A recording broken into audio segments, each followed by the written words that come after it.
Երանի նրանց, ովքեր քաղցն ու ծարավն ունեն արդարության,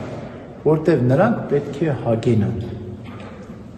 Այս աշխարհում երկու տեսակ քաղց ու ծարավ կա արդարության։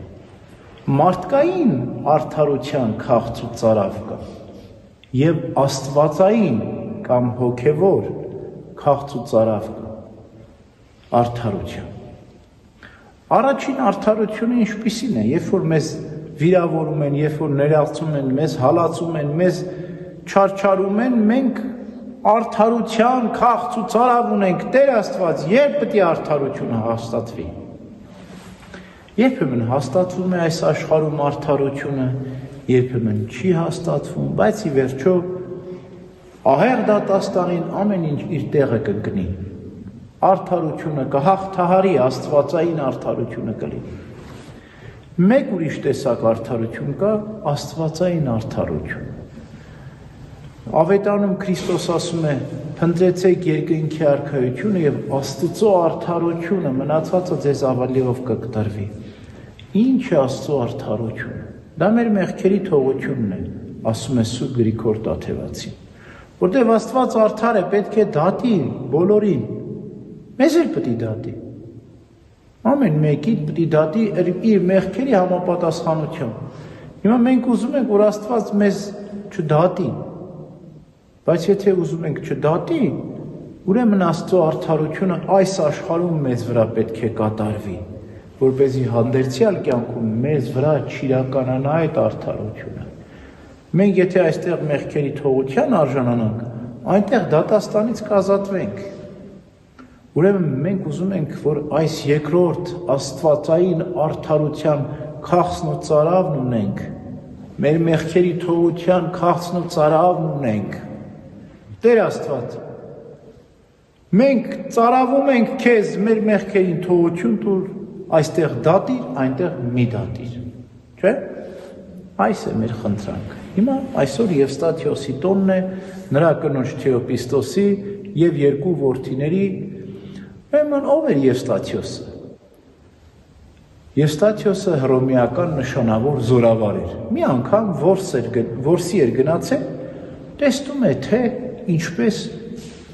հանկարծակի մի գեղեցիկ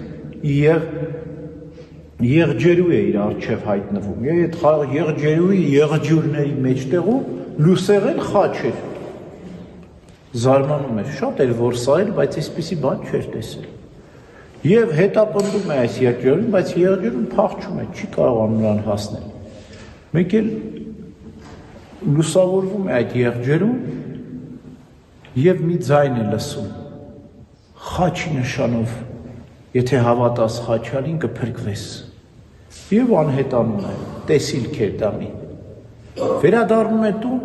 իր կնոջը տեսնում է, ասում է, ինչ բան եմ տեսել, ասում է, ես էլ եմ տեսել։ Մի այդպիսի տեսիլք էլ Թեոպիստան են տեսել։ Անմիջապես գնում են, մկրտվում են։ Հնում անուններն ուրիշ է եւ վերանվանում են Եվստաթիոս մկրտության ժամանակ, մյուսն էլ Թեոպիստոս։ Եվ այսպես մկրտվում են, քրիստոնյա են դառնում։ Երկու մանչ զավակներ ունեին, մեկը 9 տարեկան էր, մեկը 7 տարեկան էր։ Եվ կայսրի հրամանատարներից մեկն էր կայսրը, երբ իմանում է, բարկանում է։ Անմիջապես կանչում է Եվստաթիոսին իր ընտանակով, ուզում է աքսորել։ Երբ նավ պետք է մտնեն, նավապետը չար անպետք մարդ էր։ Տեսնում է, որ Թեոպիստեն շատ գեղեցիկ է։ Իր նավաստիներին ասում է Եվստաթիոսին իր երկու տղաների հետ դուրս հանեք, Թեոպիստոին վերցրեք։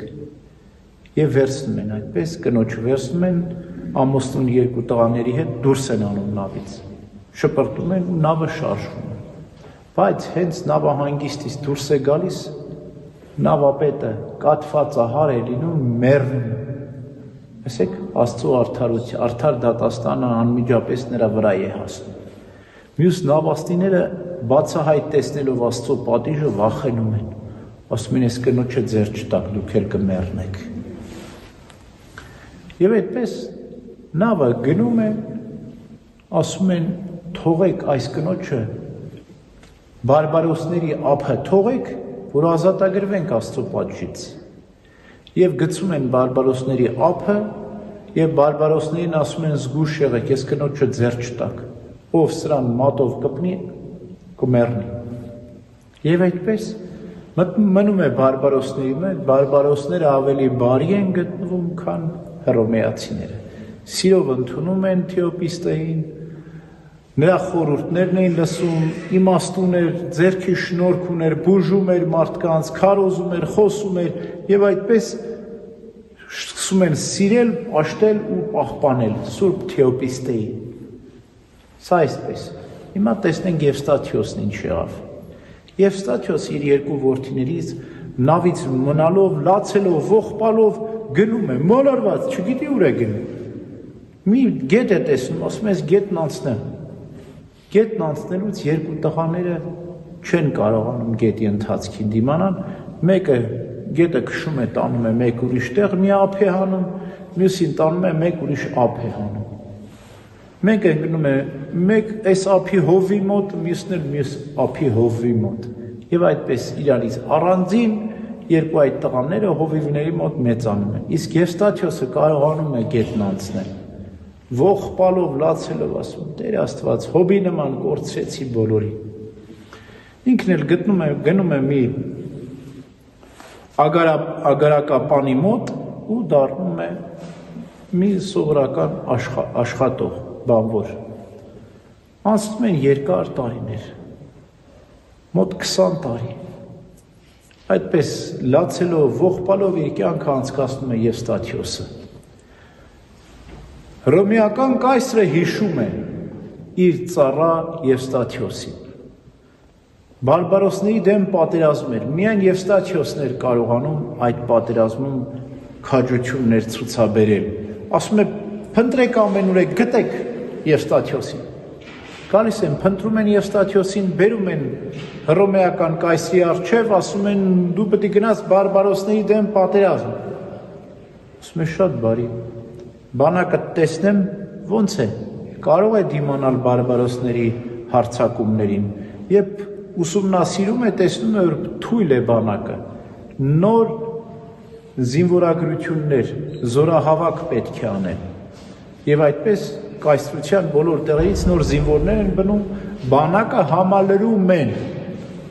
եւ այդ ընթացքում երկու որդիները Եվստաթիոսի երկու տղաները, որը արդեն մեկը մեծ չափահաս տարիք էր, երկուսն էլ մեծ էին արդեն, զինվորագրվում են։ Եվստաթիոսի սիրտը այս երկու երիտասարդներին են ցա կպնում, ասում է սրանք իմ թիկնապահները պիտի դարձնեմ։ Սրանք շատ իմաստուն, քաջ զինվորներ են, իմ կողքը թող լինեն, բայց դա աստվածային նախախնամության։ Իր տղաներին բերում է իր մոտ, առանց իմանալու, որ իր տղաներն են։ Ու գնում են պատերազմ բարբարոսների դեմ։ Դե բնականաբար քաջեր իմաստուն էր, կարողանում է հաղթել բարբարոսների։ Իսկ բարբարոսների մոտ ով էր։ Թեոպիստեն էր։ Եվ հաղթում է, Թեոպիստեն աղաղակում է, ասում է, խնդրում եմ, ինձ էլ ձեր նավը վերցրեք։ Ես բարբարոս չեմ, ես հռոմեացի եմ։ Ինձ այստեղ գերի են հանձնել։ Եվ այդպես Թեոպիստեին վերցնում են նավը եւ բերում են զորահրամանատարի մոտ։ Եվստաթիոսի մոտ։ Երբ Եվստաթիոսը տեսնում է, ճանաչում է։